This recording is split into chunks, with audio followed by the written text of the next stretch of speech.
की मसला बन गया भाईजान? तेल खत्म हो गया। लागे छागे दुकान भी मिल लगता नहीं हैगी। पंप तो पवाना हूँ जाके, पंप तो पवाना हो जाएगी स्टार्ट। थोड़े इधर नूं करो, इत्थे ले आओ, इत्थे के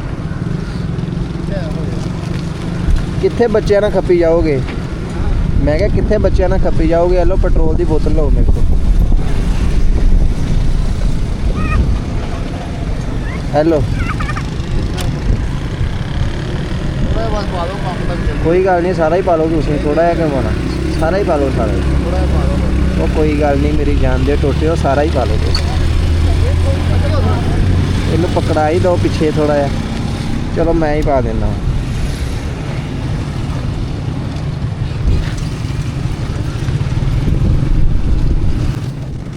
थोड़ा पा दो, थोड़ा नहीं इन्ना ना। वो मेरी जान दो टोटे, तुम सुकून ना घर जाओ। पेट्रोल पंप हम कितने लभदे रहोगे इतने?